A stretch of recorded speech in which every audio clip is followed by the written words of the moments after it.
What's going on, guys? It's your boy Ethan. Hope you're having a great day. Joined by the lovely Brian West. Remember that WSOP giveaway experience that I had like a month or two ago or something? Yeah. It's here now, and you're here. Flew him and a few buddies out, and we're gonna play the 2-5 session. We're gonna splash it up. Here's the $500. Thank you. As promised and delivered. How's the Vegas experience so far? So far, so good. Just loving being here. It's so super nice of them to do this, really. But we're gonna play some 2-5, splash it up. Let's run good. Can't wait. Thank you. Let's hop into the friendly 2-5 streets, $1,000 max buy-in, and right off the bat, the dealer gives us some heat with pocket queens in the cutoff. Great way to start off a session here. And when action folds to me, I raise it up to $20 and only get the small blind player to make the call. We're going to a flop of Jack 3-5 all hearts. And surprisingly, this small blind player decides to lead out for $25. This is certainly not a player that I would expect to be bluffing in this spot and would expect to just bet a lot of the value and strong hands that she can have here. So when she decides to bet out, I don't think there's very much merit to raising, especially without the Queen of Hearts. I decided to call the 25. And we're going to see a turn which is the Jack of Spades.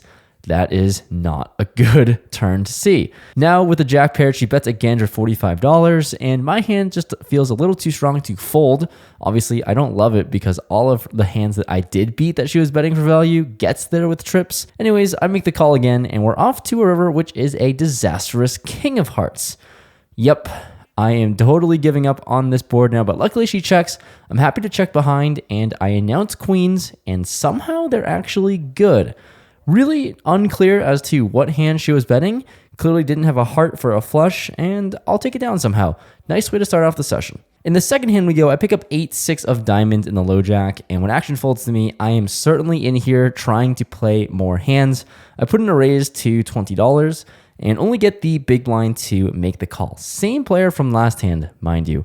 Anyways, we're going to a flop of 9-7-3 2 diamonds. What an amazing flop. Not only do I have a flush draw, I have an open and a straight draw, and basically the entire world. I start off with a check, and she bets out $20. Amazing. The whole point of checking was to increase the size of the pot with a check raise, and given that opportunity, I take full advantage and check raise to $75. Let's start building a pot right here, right now, when I am definitely ahead of all one pair hands. Sitting with 8 high, this player decides on a call. Pot's building, and we're going to a turn, which is the Bink King of Diamonds. Immediately getting there with the flush feels really good. And I think with the flush getting there, I think there's actually merit and opportunity to go for the double check raise. So I decided to check, but unfortunately, this player checks it back. Okay, no value on the turn, but the river is a 3. The board is paired, and I definitely need to go for value now. Basically just betting to target any single 9. So I decided to not bet on the larger side and go relatively small considering the size of the pot and bet out $85. This player goes into the tank, puts on her thinking cap, and she says she has the nut blocker, which, as many of you know, it would be the ace of diamonds. Honestly, hearing that doesn't sound great because we clearly could have gotten a lot more money in on the turn. Anyways, she says she's curious and ends up making the call.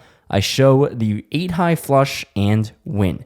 Seems like she most likely had a hand like ace-9 offsuit and somehow found a way to almost lose the minimum.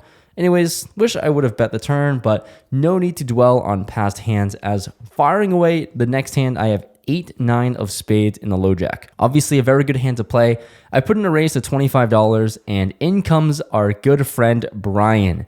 He decides to 3-bet me and puts in another raise to 75. Folds back to me. We're playing 1,000 effective. Granted, 500 of that is my money. Let's go after it. I make the call for $50 more, and we're going to a flop, which comes a flush. Yep, that is as good as it comes. 3 spades on the board, and I'm sitting with basically what I think is the nuts. I decide to check. Sadly, Brian checks back.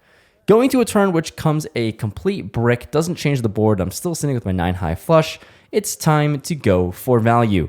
I bet out $65, and he doesn't take too long before making the call for 65. So looks like he likes pain. Let's try to get more money from him here. The river comes a spade though. Really unfortunate, and Now, basically feeling like my hand is pretty bad, 9 high flush for spades out there, I decided to go for a small blocker bet of $75. And upon my small bet, he raises to 250. I just snap fold. I don't even think about this decision. I have a flush. It's not a good one. All the hands that would play like this are basically higher flushes. And yeah, GG's to Brian. Nice hand. I'm going to let this one go, but he shows me the King 10 offsuit. Not a single spade in hand. Who the hell brought this guy here, bluffing me out of my shoes?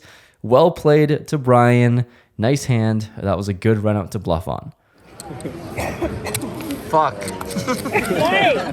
The following hand is a fun one with ace queen offsuit in middle position.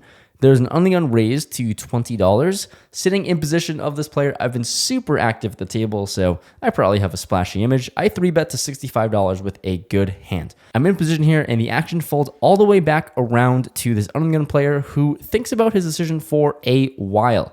Seems like he wants to fold, raise, call, who knows? Ultimately, after some thinking, he ends up raising to $225, a 4-bet.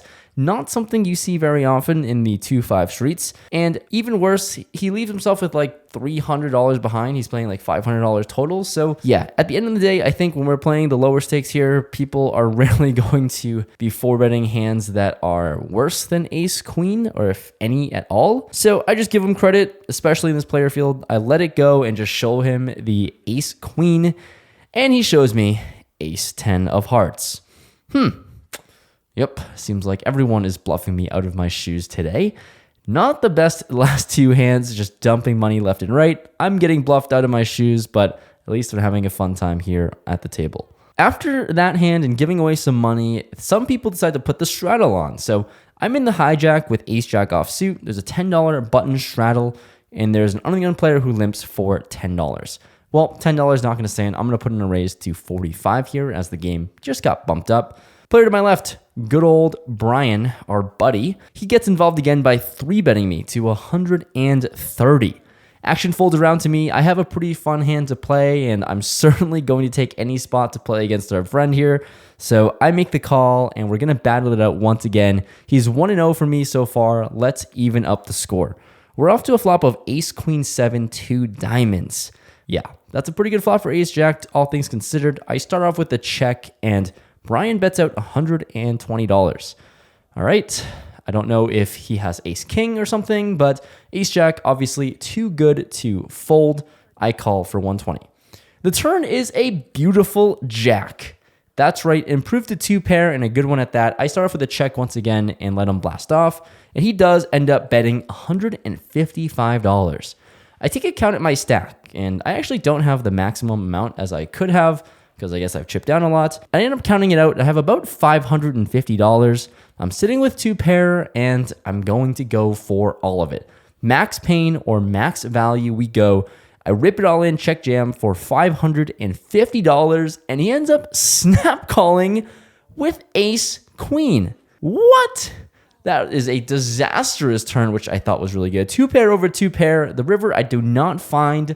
One of the last 2 jacks in the deck, and welcome to Vegas, Brian. Nice hand. He is on a complete heater, mainly taking all of my money, but he's up a good bunch. Just gotta say nice hand, and he ends up felting me. This is what happens when you get invited to Vegas. You just take all my money. Sorry. When I tell you that the straddles are on, I decided to straddle under the gun, and Brian blind raises $20, because what else are you going to do when you're up piles at a 2-5 game? So playing effectively 10-20 now. Action folds to the small blind, who decides to call the $20 Brian's blind raise. I peel 8-7 offsuit, and I just make the call as well, and we're us 3 going to a flop, a friendly limped pot, some would say. We're going to a flop of queen 9-8 rainbow. A flop with bottom pair and not a whole lot going on, so I decide to check and action checks around, seeing a free turn which comes a 9. So seems like a pair of 8s might be ahead given the passive action. When the small blind checks it over to me, I decide to bet $45, hoping to just take it down, deny some equity from draws or overpairs. But that doesn't happen because both players decide to call. All right, little bit suspicious. We're going to a river which comes another queen. huh, that's not so good for my hand because I'm counterfeited and I'm playing the board.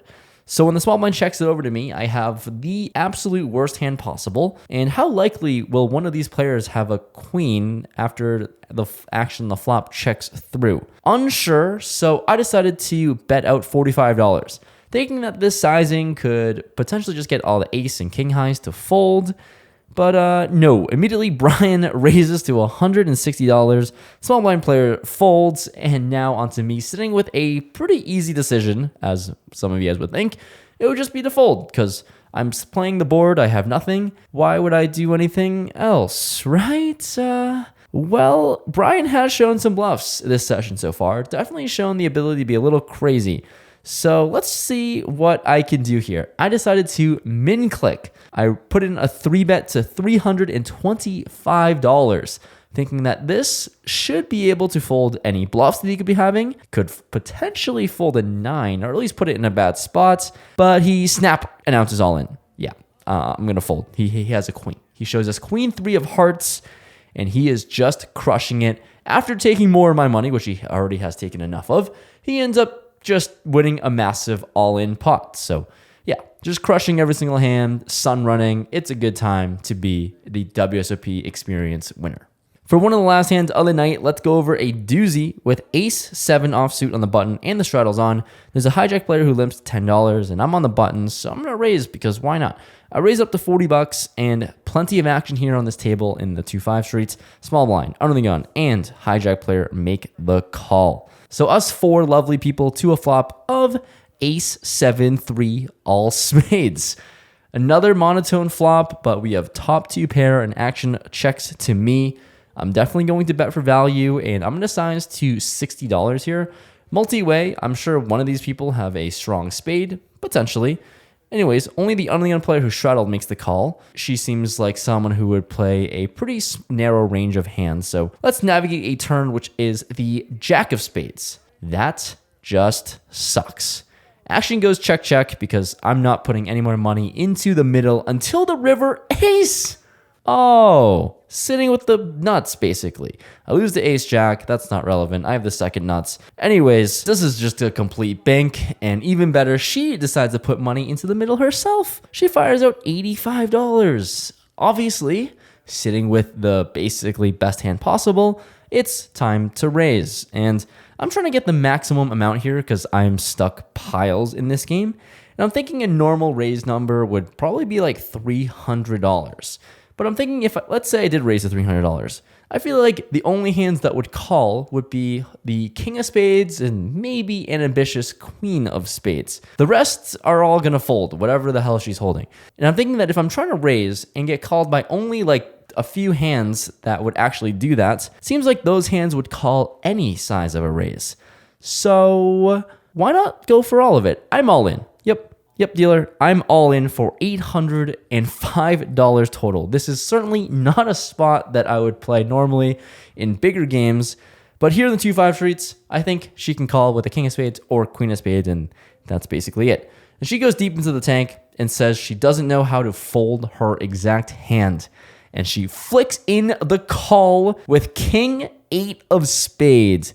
A massive cooler, and we're on the right side of it. Who would have thought? Unfortunate to have to double through a large pot against this lovely lady whom was very, very nice the entire session. Shout out to you if you're somehow watching this video, but I'm a luck box. I'll take it down. I was buried the entire session. I just got a little bit back, and it's a good way to end off this session. And there you go. Thank you. There you are. Okay. Cash session. I don't really want to go over my numbers first, so I'm gonna take it to Brian. How was your night, man? Pretty good. Total profit is $17.80. Not too shabby for. That's your most trip. in a cash game. Let's definitely fucking my go, most. man. Definitely my most. Super happy for Yes, you. sir. I contributed a lot, Yes, you did. 1,000, or actually no, a lot, at least close to 1,000. Close to 1,000. Yes. You're welcome. Yes, thank you. All right, thank you. perfect. Appreciate it. So he did really well. So if you come to Vegas, you win. If you play 2-5 with me, then I'll probably punt, kind of. And yeah. My night, fine. In for 2,300, out for 1,760. I'll lose a little bit. It's okay. Had a great time. Ryan won the most he's ever had, which is fucking awesome. Super happy for him. Here's Jake. He's learning some poker in the background. Anyways, overall, super fun time. I'm glad you guys made it out to Vegas.